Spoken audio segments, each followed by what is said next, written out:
over the last 24 hours, Patrick and I have been working on getting BJ served an eviction notice, and as of this morning, it has been completed, and I'm on my way to Odd, West Virginia, kind of unexpected and last minute. The Whitakers have expressed to us they don't feel safe, they feel threatened, and she just doesn't need to be there anymore.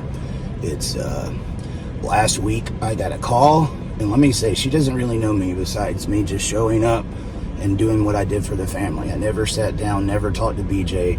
This would be the second time I've gotten a call. Last week she asked me for $300, and long story short, that week before I went and done all that stuff for the Whitakers, that was coming out of my pocket, guys. And I just said, BJ, I don't have $300 to give you right now, nor would I anyway. But I said, I don't have $300 to give you. And she hung up the phone on me. And I was like, wow, that's bold. But I noticed later on that week, everything had been fine up until this point. I tried to call back the family, and I couldn't get them on the phone.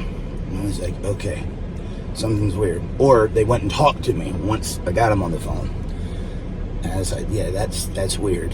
And I just had a weird feeling. Now, allegedly, everything I'm saying on here, allegedly, besides the things I'm telling you, I know 100% it's what happened. But I was told this past week she got that phone. They have a house phone. They don't have a cell phone. There's no signal out there. And she locked that phone inside of her camper where the family can't get to it. Everyone in that family has heart problems. Lorraine is 78 years old. She's had stents. She's had heart attacks. Betty's had a heart attack. They need that telephone. We're not playing games with stuff like this. That's dangerous. Okay? And amongst other stuff, Larry is feeling threatened. All right. I question myself whether to put this out there or not, but I think it's important, and there's a reason why. I mean, I just have to do it for his safety. I think Larry gets unfairly judged a lot for what his daughter does, okay? But it's his daughter. He loves her. He doesn't love the things she does, but he's getting caught up in the mix. And I've heard this from his own grandchildren, that if he doesn't do what she tells him, allegedly, that she will say, I'm going to tell the cops that you raped me. Guys, in this country, you don't have to prove anything like that. You just got to make an accusation. And no matter if you can prove it wasn't true, it carries a lot of weight. Your life will never be the same. And so he's done things he doesn't want to do, i.e., taking gas from someone's house about 4 months ago that wasn't his. He didn't want to do it, but it was for her. And if you don't do it, there's going to be consequences. I'm told there's other stuff that's been going on that if you don't give me money or if you don't do what I want you to do, there's going to be consequences. Therefore, the Whitakers want their home back.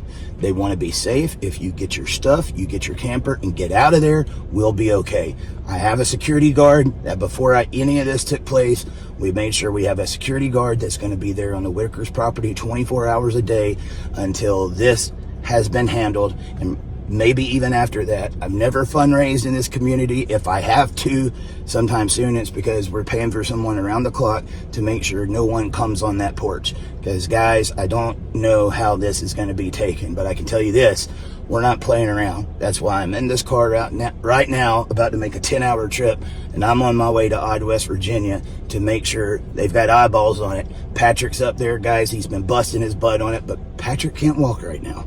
So I told him, let me come up. I can help you more when I'm there. And on top of that, I was supposed to be helping Patrick. Patrick's got a project home, guys. He's got no walls, no insulation. He's got some outer walls, but on the inside, if it snowed right now, it would be like him sitting outside, and he can't work on it.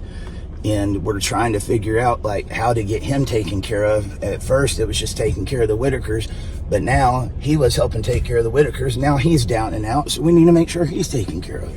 So it's just it's been a pretty big headache, but you know, that's life, man. And you pull in there and you get it done. Numero uno right now is we need to get her out of that house. The people in the local area, please help us keep an eye on it. I'm putting this out in the public so people know that's what we're wanting to do, and that's what we're doing. And by God, we mean it. Get your stuff, get out.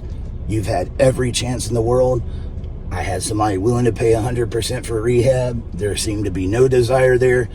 At this point, they're not going to feel threatened in their own home, and we are not going to get a new home, and people come around there and trash it or think they're going to reap the benefits of it. No, we told you guys from the very beginning, we were watching this like a hawk, and we have been.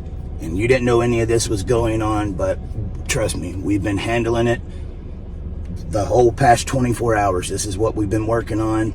Patrick was working on having somebody there to make sure. It took her a while to get home. It wasn't until this morning, but she's been served, and I'm on my way to Odd, West Virginia. So you guys say some prayers for us. When I can give you more updates on it later, I will. Just as I've said from the very beginning, I hope you trust us.